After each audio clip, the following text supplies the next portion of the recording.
Punks vs. Zombies by John Cronshaw, Episode 4, Chapter 12. Tommy climbed into the back of the van with Kim while the others returned to their vehicles. She gave him a smile, but her skin had a grayish pallor that turned his stomach. He tried to make small talk, to keep things light, but the specter of her worsening condition hung over them. They drove on through the day, his gaze switching between Kim's occasional dozing and the road retreating behind them. This whole zombie business had escalated so quickly. Just yesterday, their biggest concern was making it to their next gig on time. Now they were literally fighting for their lives. He glanced over at Kim. She was curled up on the floor, clutching her injured arm. Beads of sweat dotted her forehead even as she shivered. "How are you holding up?" She blinked up at him. "Oh, just casually turning into a brain-eating monster." He laughed awkwardly. "Really thought I'd at least make it to 30 before that happened."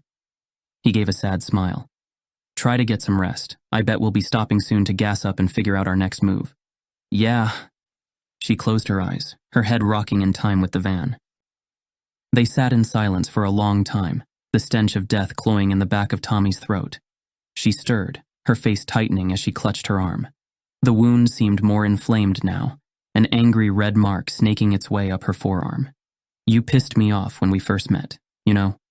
Tommy frowned. "Huh?" "That thing you said about me being a bassist because I'm a woman." Tommy blinked, taken aback. No, it's not like that. I was just thinking, some of the most kick-ass bassists I've ever known were named Kim. Kim Deal from the Pixies, Kim Gordon from Sonic Youth. Kims have a reputation, A corner of Kim's mouth twitched into a half-smile. "That's a relief. Thought you were going down the women should stick to bass route." "No way." Tommy shook his head and grinned. "There's Key, too." The pair laughed and Tommy opened his palms. "That was a joke, by the way." "I know. I'd never underestimate anyone based on anything like, especially in this scene. We're all fighters here."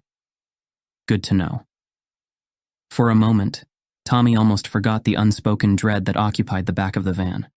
As Kim shifted, she winced, gripping her arm tighter, and Tommy felt his stomach churn. What if her condition worsened? What if she turned? What if she attacked? "Tommy," Kim's voice broke through his spiraling thoughts. "You're looking at me like I'm about to eat you." He forced a smile. "Sorry, just a bit tense, It's all so crazy." "Yeah." She looked down at her festering wound, her eyes closing. "Crazy." Tommy leaned back and watched the broken landscape roll past, willing the miles to go by faster. The isolation and uncertainty were almost worse than the smell of Kim's wound. A sudden thump from the front of the van made him jump. Roxy's voice filtered through the window, separating them. "Got trouble up ahead. Big accident. Cars overturned. There's crap everywhere. We're going to have to go around." As they slowed, hulking shapes of wrecked vehicles lined the highway. "I'm telling the others we're going off-road. Hold tight." Gripping a strap that hung from the ceiling, Tommy braced himself. With a lurch, the van veered off the asphalt. His grip tightened as they jolted onto an unpaved road. Thumps and groans resonated from below as the wheels skidded over ruts and loose gravel. Trees blurred past the back window, their skeletal branches swiping at the sky. He clenched his jaw, fighting the rising tide of nausea. His stomach twisted, roiling with the sensation of being in a shaker. He didn't want to imagine how Kim felt. Amp stacks and drum cases slid across the floor. A guitar case teetered on a ledge. Just as it seemed about to fall, Tommy lunged forward, grappling it back into position. His hand brushed against Kim's leg. Instinctively, he recoiled. The virus, he couldn't afford to forget that even for a second. The van dipped suddenly, descending into what felt like a shallow ditch before jolting upwards again. Tires finding purchase on the uneven terrain. Drumsticks and leads became airborne missiles. He threw himself over Kim, shielding her from the cascade of falling equipment. Cymbals clashed in dissonance, almost drowned out by the roar of the engine. Kim screamed. A high-pitched screech tore through the van as Roxy accelerated, metal scraping rock below them. The van burst out of the makeshift road, tires skimming over soft earth, and then back onto smooth asphalt. "Geez." Kim was visibly shaken, her eyes darting back and forth. "Are you all right?" She nodded, wrapping her arms around herself as though hugging away the last few minutes. "I think so." The van slowed, and Roxy's voice piped up again. "We're back on track. How's everything back there?" Tommy looked around at the chaotic mess of musical equipment, at Kim's ashen face, at his own trembling hands. "We're still alive." "Good. Let's keep it that way." A few minutes later, Roxy slammed the brakes. Tommy's head crashed into an amp while his posterior found itself nestled between some drums. The metallic taste of blood filled his mouth. "Geez, Roxy, what's the big idea? Looks like the military or something." "Damn it." Tommy rubbed the sore spot on his head. "This can't be good." "Understatement of the year," Kim mumbled, her voice barely audible. "What do we do?" "Stay cool, I guess. We haven't done anything wrong." "Right." Her voice quivered. "No big deal." "Exactly." Tommy turned to the front. "Roxy, anything new?" "I think it's the National Guard." Peering through the back window, he saw the other vans in their convoy screech to a halt. Soldiers already aiming their rifles at them. He turned to Kim. "You should probably hide." Without protest, Kim scrambled behind one of the larger amps, her face pale and terrified. "Out of the vehicle, now!" A stern-looking soldier tapped his rifle against the back window. Taking a deep breath, Tommy tried to keep his cool as he stepped out of the van. The tension weighed heavy. His heart thumped in his chest. "Morning, officer." Tommy forced a smile. "Nice weather for an apocalypse, huh?" "Cut the wisecracks," the soldier snapped. "What are you doing here?" "Us. We're just some punk bands trying to get home." He gestured towards the vans. "Had to cut the tour short." "All right, punk," the soldier sneered, eyeing him like he was something he'd stepped in. "Where are you lot from and what the hell are you doing out here?" "My lot are from Philly. Those lot are from Pittsburgh, and these guys, Columbus, Ohio." Tommy tried to keep his voice steady despite the icy grip of fear twisting his gut. "You're in a rock band?" "Punk rock, yeah. Maybe you've heard of us? I'm from Crab vs. Lion. We've got Anarchy's Child and the Furious Minks, just made our debut at the Gilman." "Never heard of any of you." His lip curled. "And I don't care for your kind of noise anyway. You punks are all the same. Nothing but trouble." Tommy raised his hands. "We're just making music." "No, Billy Joel makes music. I wouldn't call screaming and smashing stuff music." Tommy shrugged. "Guess it depends on what you're aiming for." Still doesn't answer what you're doing on the roads. There's a stay-at-home order in effect. And we're just trying to make it back home now." The soldier raised an eyebrow, clearly unimpressed. "To Philadelphia?" "Yep." "And how are you planning to do that?" "Driving, mostly." He motioned towards the vans. "Just follow the road and hope for the best, right?" "Hope won't get you far, kid. But I guess it's all you've got. Just remember, there are worse things out there than zombies." "Thanks for the advice." The soldier looked Tommy up and down. "You know, driving across country is a bad idea right now. Look, man, I just want to get back home. I need to get back to them." "Uh-huh. And how do we know you're not infected?" Tommy raised his hands in mock surrender. "We've all got our problems, but turning into zombies ain't one of them. Keep your hands still, and don't try anything funny. We're not here to play games." "Neither are we." Tommy held his voice steady. "We just want to get back home safe to our families, same as you, I'm guessing." The soldier studied Tommy for a moment, his eyes searching. His gaze shifted to Mickey, slumped against the van. "Hey man, don't worry about him." Tommy gestured to Mickey. "He's not infected or anything, just going through some withdrawal." The soldier narrowed his eyes. "What kind of withdrawal?" "Plez," Mickey said. "But I'm kicking it."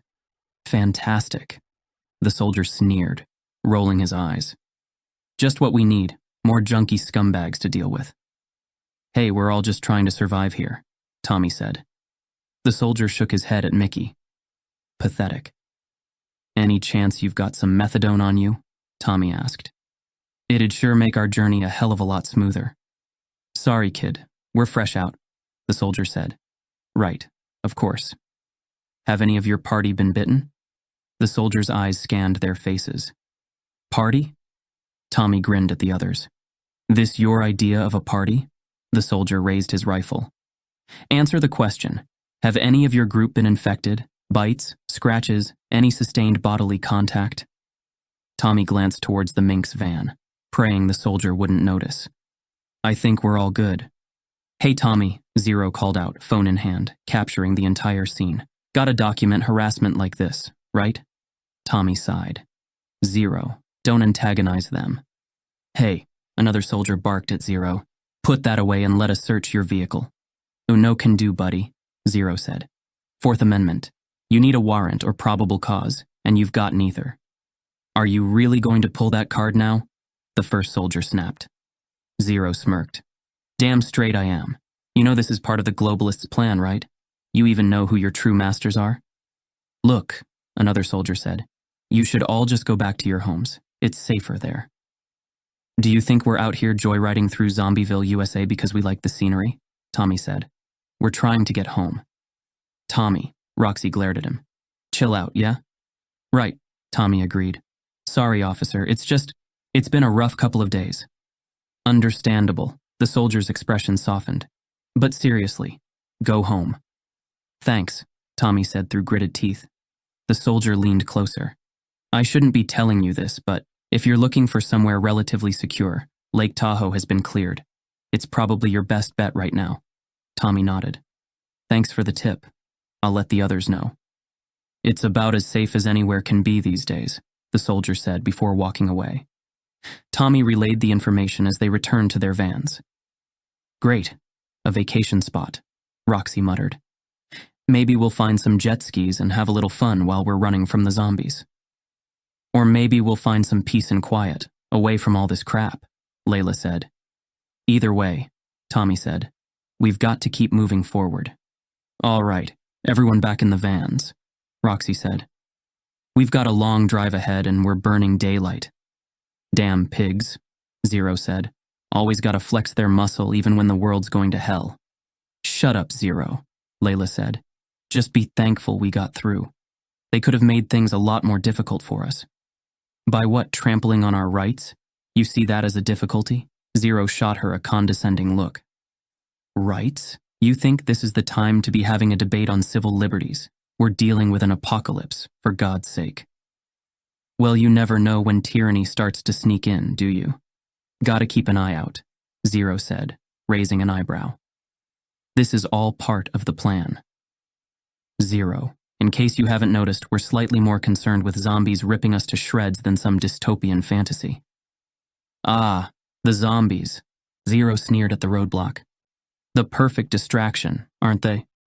Keep the sheeple scared and they won't even notice their freedom slipping away. Layla blinked at him. Are you even listening to yourself?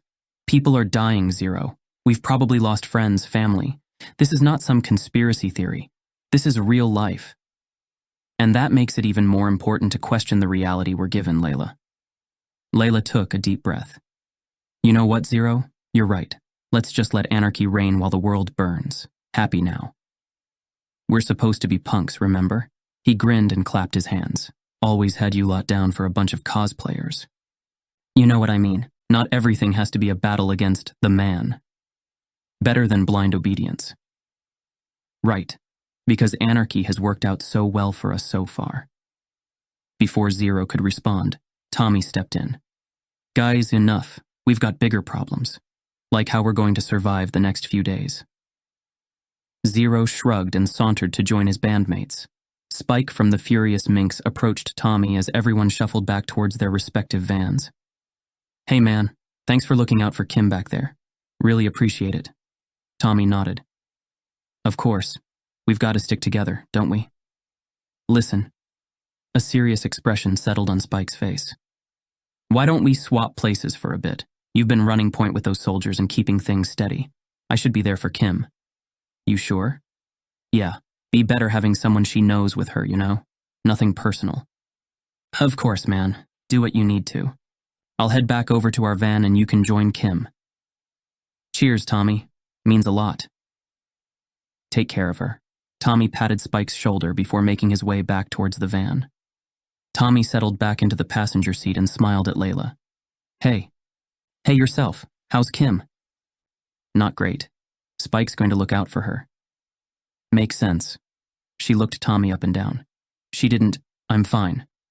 You think she'll, Tommy shrugged. We'll deal with that if and when it comes. He glanced back at Mickey, who managed a weak grin. The door slid open, and Jimbo from Anarchy's Child hopped in. Mind if I join the party? What are you doing here? Layla asked.